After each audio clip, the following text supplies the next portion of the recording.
Então, boa noite, pessoal. Espero que vocês estejam bem. Hoje, quinta-feira, que a gente começa a praticar às 19 horas. A gente faz um zazen, depois do zazen, a leitura que nós estamos fazendo é o Shodoka, né? O caminho do Satori imediato, o texto sagrado essencial do Zen. Queria também agradecer a você por estar participando, né, da nossa prática de hoje, das quintas-feiras. Hoje, feriado, dia de finados, o nosso dia, né?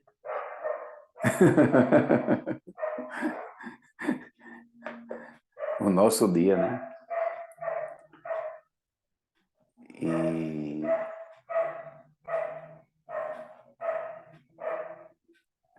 eu estava, antes de começar o zazen aqui, eu estava ali no quarto assistindo a um jornal, né? E estava passando uma descendente de brasileiro, uma jovem, cujo nome eu não sei pronunciar. Todos os dias ela faz uma gravação, né? Comentando o que é que está acontecendo na área onde ela se encontra, lá em Gaza. E ela se encontra agora na parte sul de Gaza, bem na fronteira com o Egito, só que ela ainda não conseguiu, ela e a família não conseguiu a permissão para deixar Gaza. E desde o primeiro dia de conflito ela sempre posta alguma coisa, sempre. E é interessante que a gente vai vendo o semblante das pessoas no início do conflito e com o passar do tempo, né? No início, a gente percebia que ela estava muito preocupada, mas ela estava corada, ela estava mais ativa, ela estava com mais ânimo.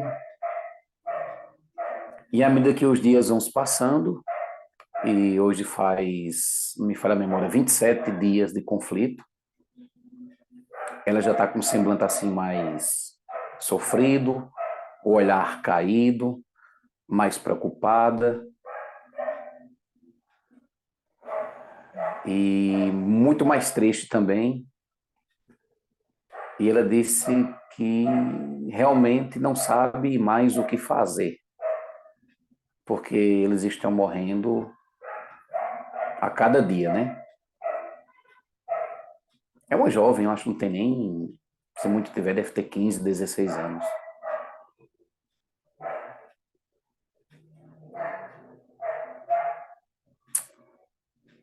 Essa é a preocupação do momento, né? Talvez a nossa guerra não seja bem essa, talvez a nossa guerra seja uma outra, talvez o nosso conflito seja outro, não que aquele não tenha nada a ver com a gente, porque a gente já viu que tem. Talvez a gente esteja perdido no próprio modelo de vida que a gente criou, né?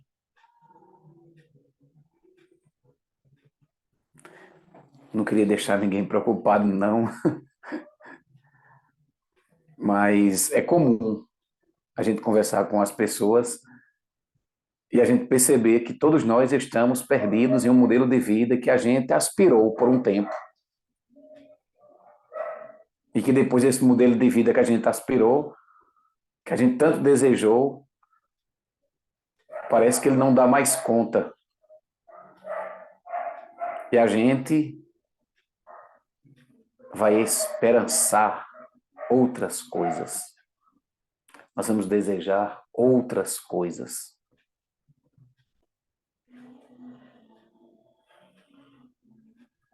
E assim a gente vai, uma ação após a outra, um dia após o outro, uma data comemorativa após a outra, e a gente não sabe muito bem como sair disso.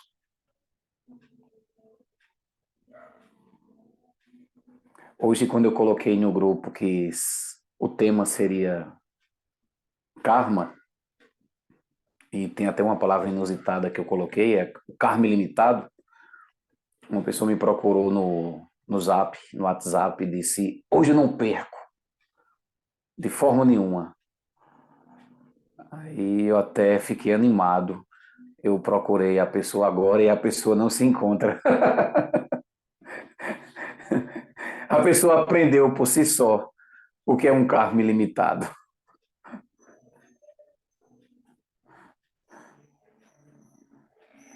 Né? Porque a palavra karma, pessoal, ela significa ação, né? Ação. Ação que deixa uma marca que serve de base para outras ações. De maneira que a gente tem um modo de pensar, sentir e agir. Essa maneira de operar é o que nós chamamos de karma. O interessante é que a gente deseja uma outra forma de vida, ou a gente deseja fazer modificações profundas na vida, só que a base, a forma de pensar, sentir e agir é a mesma. A nossa identidade morre, mas a forma de operar continua. Alguns budistas falam muito isso, né? É o karma que continua. Aquilo que é superficial desaparece, mas aquilo que é de mais profundo, aquilo continua. E aí, diferentes tradições têm diferentes métodos, diferentes práticas, diferentes caminhos para cortar isso, para cortar esse fluxo, né? Para cortar essa maneira automatizada de ser, pensar, sentir, agir. Só que saber dessas coisas conscientemente até pode ajudar. Mas se você não conseguir entender, vivenciar isso no modo mais profundo, não adiantou.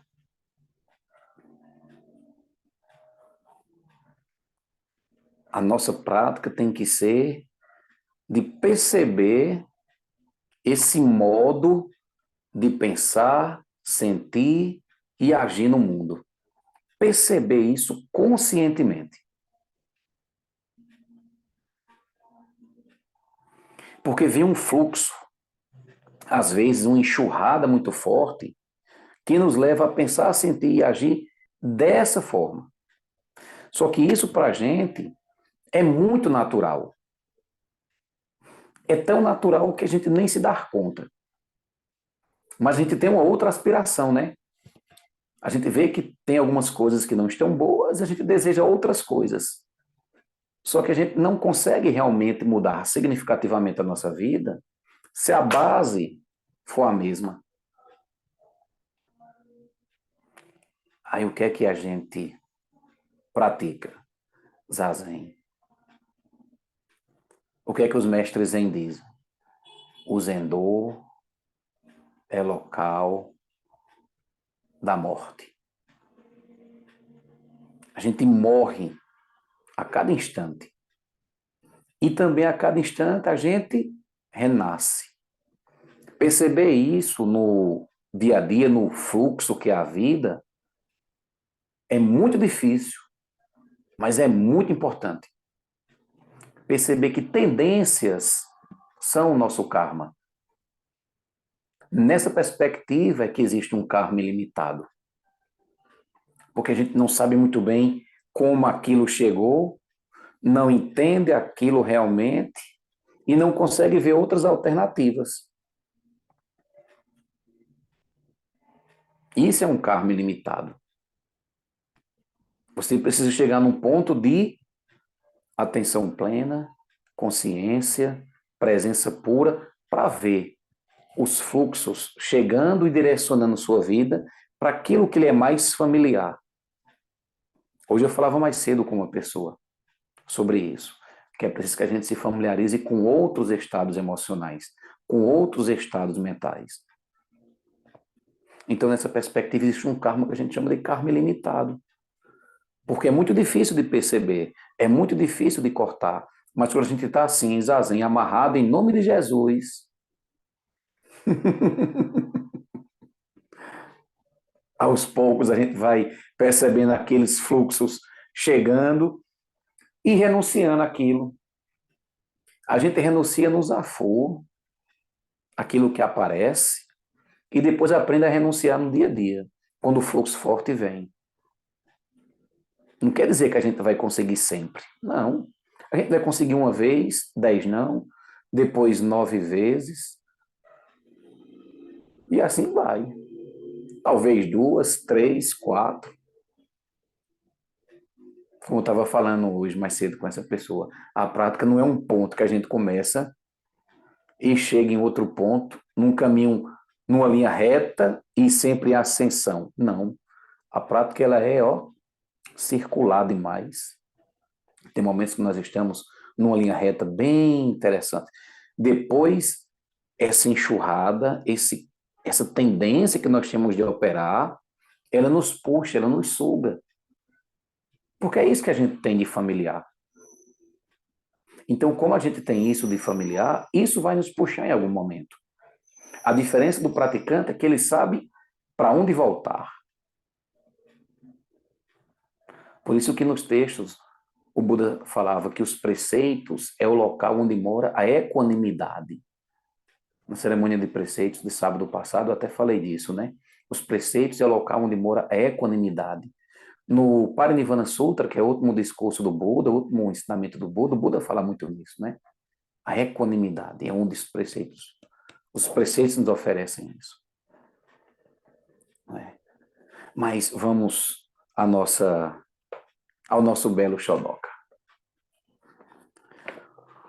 O verso de hoje está na página 208. O título é O Sentido do Karma. E Oka Daishi escreve: se não quiseres atrair para você um karma ilimitado, não critiques a roda, o ensinamento, o Dharma. O Dharma do Buda. Deshimaru Roshi comenta: o que é um karma ilimitado? O karma, para os hindus, também para os budistas, pode se definir como um conjunto de ações, passadas e presentes, que nos levam a agir no mundo. Cuidado agora. A interdependência do nosso comportamento e o ambiente onde estamos cria permanentemente situações novas, às quais precisamos ficar atentos. Escutei quando alguém pensou: pode ler de novo? Posso. Foi você sozinho que pensou isso, meu filho?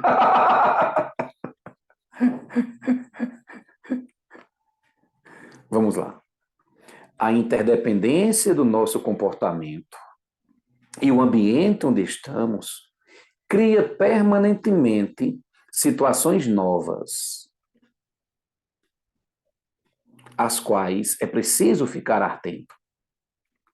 Se não compreendemos sua verdadeira natureza, se não compreendemos que temos em nós a natureza de Buda, somos engolidos pela roda infernal dos fenômenos e de suas interações.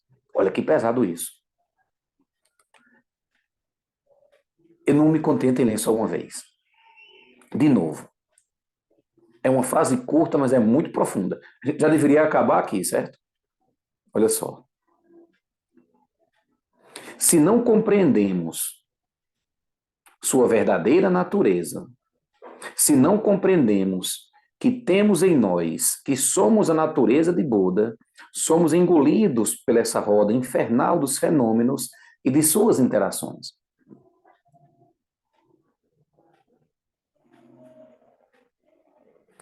Eu não vou me atrever a fazer nenhum comentário, apesar de estar com a língua coçando para fazer isso. Eu só perceba. A gente precisa compreender a natureza das nossas ações e precisamos entender, sentir no nosso mais profundo que nós somos a natureza de Buda. Não é nem que nós temos, como a monja gosta de dizer, é que nós somos. Não é que a gente vai para algum lugar para acessar essa natureza. Essa natureza somos nós.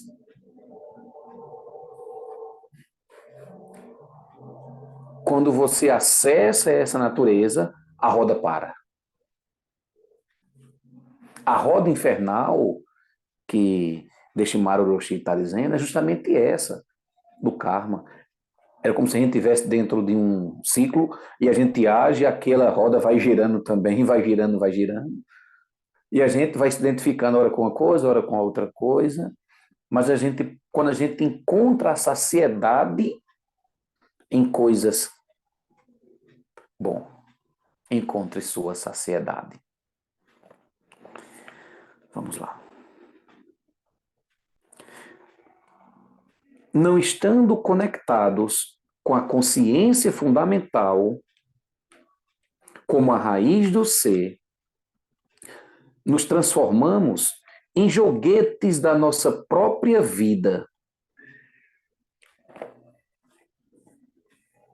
Essa doeu.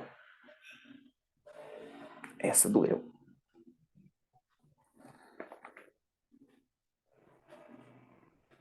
Não estando conectados com a consciência fundamental, com a raiz do ser, nos transformamos em joguete da nossa própria vida.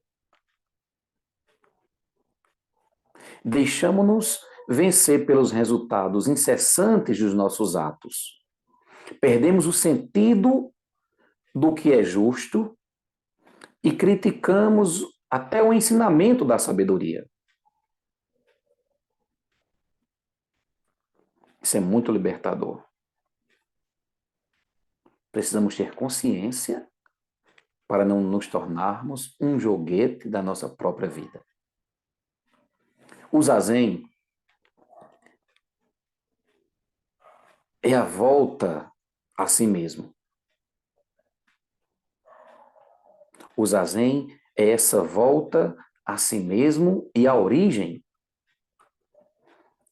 criada pela postura que ajuda a cortar o karma.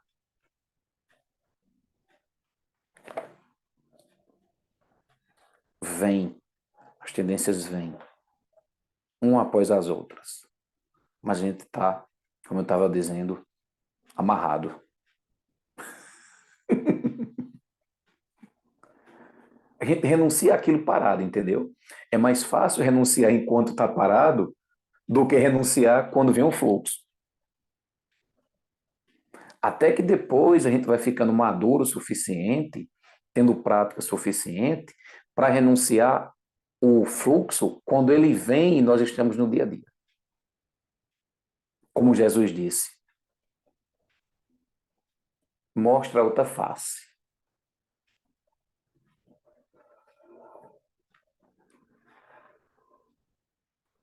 A verdadeira religião dá toda a importância ao livre-arbítrio. Devemos poder mudar o nosso destino. Não devemos nos deixar influenciar por outras pessoas. Trata-se de compreender a nossa própria natureza a fim de encontrar o sentido e a verdade da nossa ação no mundo. Você sabe por que você faz as coisas que você faz? Por que a gente faz as coisas que a gente faz? O que é que está por trás disso? O que está por trás? Qual é a intenção? Qual é a real intenção?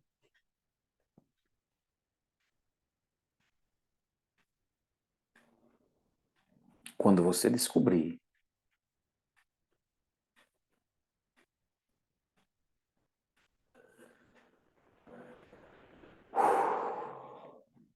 mas vamos.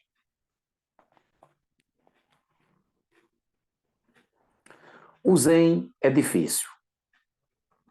As pessoas dizem, você deve abandonar o seu ego. Eu já ouvi tanto isso. Abandone o seu ego. Tem muita gente dizendo por aí, abandone o seu ego.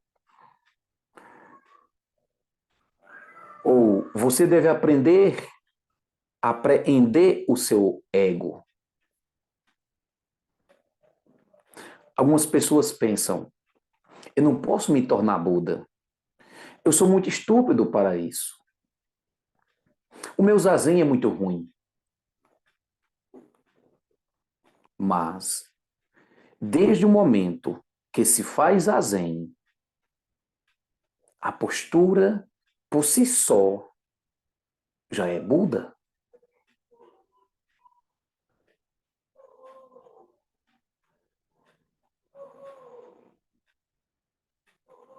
Aliás, esses estados não existem.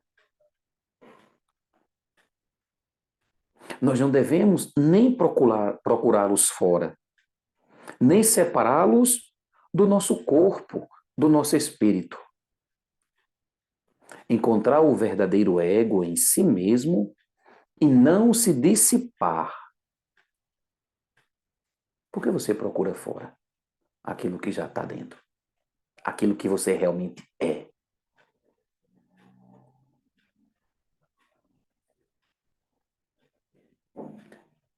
Não, uma das coisas mais fantásticas que se diz muito no Zen. O caminho é onde os meus pés estão. O templo é onde você está agora. Não precisamos fazer longas viagens. Mas nós fazemos longas viagens. Mas chega uma época que a gente percebe. Onde eu estou é o verdadeiro templo. Eu sou o verdadeiro templo. Só que aquele templo ali está um pouco bagunçado. A gente se senta, vai praticando, vai limpando, e a gente começa a ver as coisas como as coisas são. Vamos encerrar.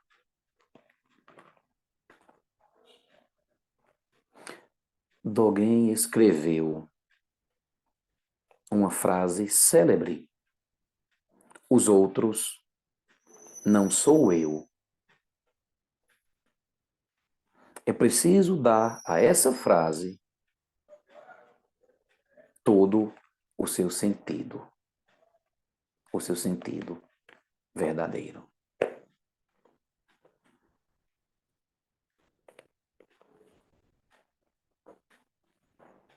Vamos encerrar. Que os méritos de nossa prática se estendam a todos os seres, que possamos nos tornar o caminho iluminado.